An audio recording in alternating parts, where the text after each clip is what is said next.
Hi guys, love the podcast. I was actually waiting for Jordan to ask me about it last week. What's your go-to pub meal? That's a good question. First time caller, long time listener. I reckon that was like some 6-year-old that sent that in. People often have an opinion and you're entitled to your opinion. Been loving the potty recently. No, we're putting that in. This is for the fans to know. Okay. Righto, Em. First up, we're back with the People segment. We've sort of flipped the script today. We're going back to front. But number one, we've got Monica. Hey guys, absolutely love the pod. Makes my Thursday commute home a lot more enjoyable. So thank you. Bit of a fiery round of questions. Number one, what's your favourite sandwich? Number two, what's your go-to karaoke song? And number three, where do you keep your tomato sauce? In the cupboard or in the fridge? Cheers. All right. Well, that's great. Good The triple start. threat to start. Thanks, Monica. Favourite sanger. You can't beat a fresh white bread, hot chook, mayo, bit of cheese, salt and pepper for me. Kewpie mayo, normal mayo. Normal mayo. Okay. I am a sucker for a continental roll, or like in big, thick focaccia bread. I love bread. So thick focaccia bread, continental roll, or I'm chucking a chicken city in there. Right. Roll, sandwich, different things in my opinion. That's all right. Karaoke. Favourite song for karaoke? Mine, Teenage Dirtbag. Easy. I'm a very good singer of a lot of songs. No, I'm not. I actually don't know off the top of my head. Eye contact. Just what's one? 5th of May by Zach Bryan. I can belt, Really? I'll belt that out. I think I'm really good at it. So, That's sensational. yeah. Sauce? I'm actually cupboard girly. Yeah. Sorry. I'm with you. No, don't be sorry. Because I was cupboard, but then Wow. Paige and myself lived together, and it's now in the fridge. Oh, she's a fridge girly. Yeah. That's Yeah. almost... So I think we're going one bottle in each, to be honest, at the moment, which is not a bad situation. I just think if you have a hot food, why would you put cold sauce on it? Yeah. Like, I don't understand that. Sorry, Paige, Yeah. but I'm cupboard, and I think George's going to have to But convert then, you back. then it's the same. Like, I suppose you don't really go the other way, do you? Cold food with room temperature sauce. Anyway, number two, we Perfect. got Jay. Oh, g'day, champions. Your mate Jay here. I'm the bloke who asked about the mental health round question. What would be the possibilities of an episode of Better Down Back? And we can get all the O'Driscolls all on one episode, getting dizzy with the Drizzies. Get Aiden in, see how he's going. Great to see how his mental health is and how he's coping in that with his concussion. And good to see Nath, you know. We don't see a lot of him. It'd be good to see him. So just an idea. Cheers. I can certainly assure you that Jordan would be getting dizzy if he was sat with all of us. Oh, that was the biggest headache. No, I reckon out of all the O'Driscolls, your mum probably gets the first invite. I actually think, people don't know my mum. But I Yeah. think that if you met her, She's a wild she'd be card. number one. Yeah. And also, might I just say, I really love how people are introducing themselves and As saying, mates. how are you? Like, no, they're coming in going, g'day, champions. Like, Yeah. that's the stuff we want to hear. Yeah. Yeah. Keep them coming, Jay. Thanks, Jay. Number three, we got James. Hey guys, I just want to know if both the women's and the men's team, which player in each team is most likely to check their stats after a game? It's got to be a mid. Yeah, of course. It's got to be a mid. Would you actually have anyone? I feel like ours is, we don't really. We'd have. Oh, your brother would go close, I reckon. I reckon he almost would, yeah. Which is so bizarre because, again, you know our family. Like, Yeah. my parents are very harsh Yeah. critics, but I don't think they'd ever Yeah. go and want you to value something like that. Yeah. So it's a bit weird. No, it's an inside mid. There's always a young mid that would do it, but a I lot thought you of were gonna our say mids are youngie. sort of no, youngie couldn't give a two rats. Yeah. But no, I reckon there's not too many of our boys that would. JL's sort of a pretty good coach in that Yeah, area. yeah. I don't reckon... you know what? When Ebony Antonio played, I reckon she'd be one to have a look at how many Yeah. snags she kicked. But Eps, Eps come wouldn't care on. about disposals. But I can stitch her up because she's not playing this year. Yeah, that's fair enough. Number four, we have Kieran. Two questions. Driz, if you had to split the AFLW girls into like an international rules, like Ireland versus Australia, like AFL 9 style game, who do you reckon sort of wins? And my second question is for both of you guys. What's our thoughts on like pre-season team building activities? what's been your favourite ones? Is it like go-karting, paintballing, or is it kind of just going away together? Just love to hear any stories or any thoughts on what your team building exercises you guys enjoy. Cheers. Well, I'll start with obviously the AFL Nines type style. Obviously, we have a lot of Irish players at the club, but also in AFLW now. So I reckon it'd go pretty close, to be honest. But I'm obviously going to have to be back the Aussies in, of course. Yeah. But yeah, I think we can't beat a 70-metre kick around the body like the Irish can. So, yeah, I'll give them credit for that. And then the second one would be team building.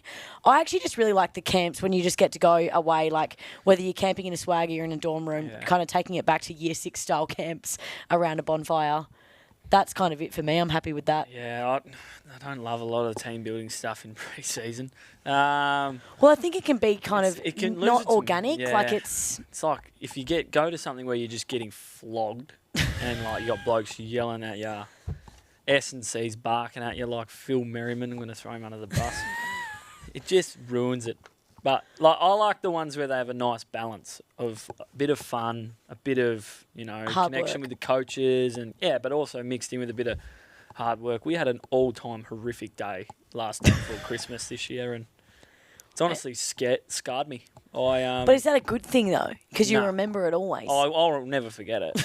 But it will make a great story down the track when we all get to about 40 years old, look at each other and just go, what the hell was that day? Well, that was ridiculous. We had a good one in outside of York in a place called Gilbert Downs, and we did some sheep work. Yep. I think that's a good balance of like it was really hard and challenging, but something completely different. Yeah. So everyone was kind of out of their comfort zone, but it wasn't like doing MAS Yep. style running and like army work. And like I heard you guys had to do like 1,000 reps of certain exercises and whatnot. So I feel like I'll take the sheep work any day. And the 75 by home. 20 laps the oval. Heck is all. Far out. 150 pull-ups. On a good day, I'm probably punching 3. Anyway, number 5, we got Emerson. Hey guys, love the podcast. Just have a really quick question for Jordan. Just want to know what the trade process is like. Obviously, you're from here, but you played for Geelong and then moved back here.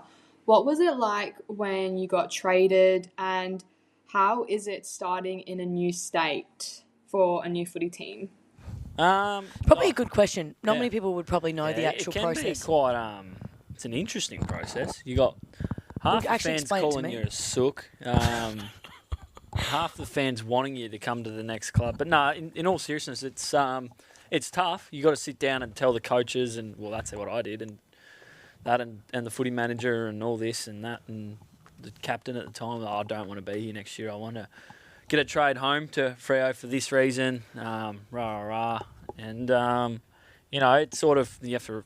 It's kind of awkward, isn't it? You've got to meet the other club and hope that someone wants you. Yeah, it's very awkward. Yeah. Especially when you're probably pretty young. I also think, though, in all fairness, you probably had it easier because you wanted to come home. Home, Like, yeah, it's a difference than you just saying you want to go to another Melbourne team, for instance. Yeah, and I mean, I was certainly not chasing money or anything Yeah. like that. No, I actually, at the time, I'm really tight with my family and my group of friends, and Yep. I really did miss them a lot, and probably wasn't going that well on and off the field in Geelong. So, a moment to get home for me. I jumped at it, and I haven't looked back since. It's been a great process. But yeah, the whole trade period, it's pretty stressful. Like, I requested it pretty early on in the piece, and my manager was quite confident that we'll get it done, mate. It'll get done the first couple of days. And I don't know how long the trade window is. Can't remember.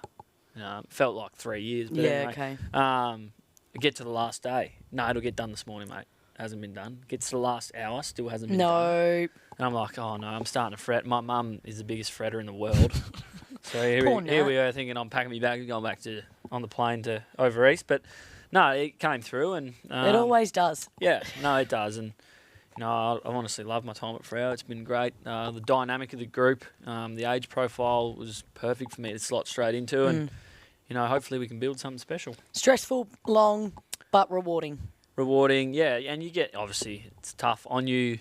You get it, like I said, you get people wanting to put their 2 bobs worth in, doubt you, knock your character, heard stories, make up stories, and all that stuff. And you kind of have to look past that, but it's quite hard when you're 20 years old, and you just don't want people talking about you that way or thinking about you in that way. And I think it took me a while, but now I couldn't give a care in the world for what people who don't know me care about. Or think about me. So, Love it. Number 6, Aaron. Good number 6. Hey guys, Aaron here. I want to ask JC, I'm a big fan of Cooper Simpson, and I sort of saw shades of him becoming the All-Australian halfback that you are this year. And I was just curious if you get around him a bit more than others, just to sort of get in his ear, because to me he sort of looked like he was well and truly going to be the other halfback flank for us, into the future with you. Anyway, and Driz, how does it feel just to be in the aura of the great man anyway? It looks like he's sewn up the All-Australian jacket for this year, so I'm just curious if he's changed at all, or if you've noticed a little bit more of a strut, if you will. But yeah, love your work, guys. The aura of Jordan Clark. Yeah, you're absolutely joking. Yeah, this word gets thrown around too much at the moment. And 2, we've just come off the mid-season bye. So to start... So the man ain't strutting anywhere other than onto the football oval. I'm just worried about trying to get a kick tomorrow night. Or, get 4 points. At the captain's run, mate. Yeah, no, I could wholeheartedly say I don't really care about individual accolades. I just want to play finals. Also, you don't go into a season being like, yep, I'm up for All-Australian this year. What do you mean? But no, I will... The aura. I just want to go back to his first part about Cooper Simpson. Obviously, the kid is in his 4th game of AFL football. Also, to put that... Yeah. It's an outrageous call to say he's an All-Australian halfback 4 games in, given he's played probably 6 games there for his life. And also, we're not saying we are discrediting Coops. We love him. Yeah. He's going to be a good player. Yeah. Hopefully he's at the club for a long time. 100%. But I think there's the key word there as well, hopefully as well. You just don't know, and you just don't know until someone's strung a few games together, I suppose. And what I was going to say was... at our club, we don't say, you're going to be an All-Australian halfback, mate. I'm going to make sure you try and get there. This is what your role requires of you. This is what we require of you as teammates. Go and do that. You don't have to be... I think Luke Hodge said it the other day. You have to just be reliable, not remarkable. Yeah, but I think when you're then reliable, you become remarkable. Yeah, exactly right. Love it. Love that quote. But I also think that, you're going to also help each other do that and perform that role as well. And I guess that's the whole point of being in a team. Yeah. Otherwise, go play tennis. And I mean, it's 100%. I spend a lot of time with Coop, though, to answer your question. Yes, I do. And, I think... Helping him along? Yeah, to put that pressure on him at 3 or 4 games into his career at halfback is pretty unfair, to be honest. Just let him play, let him develop, let him work it out. Is that all of the question? Number 7, we have Ruben. Hey, boss. Or Jord. What do we prefer? And Disco Drisco. Love what you bring to the Freo faithful. Much love to Voss the boss. Love the energy he brings. But I reckon it's time the Freo crowd starts yelling, Bruce, every time Murphy Reid gets the footy. Love your work, guys. Keep it up. Thanks, mate, for that statement and the rhymes. So much bossing going on there. Yeah, Ruben, look, we're not sitting in the grandstand yelling out Bruce on game day, so I think that's up to you fans to sort out between yourselves. I know you've got enough fan pages going on out there where you like to run us down and pump us up and do all sorts of things. But we like the passion, so just bring that to game day and we'll just try and do our part on field. Exactly right, Em. But that's the end of the People's segment. Just remember, if you want to send in a voice memo, link is always in the show notes on the podcast or in the YouTube description, so keep them coming. Positive only. Yeah. Thank you. Boss.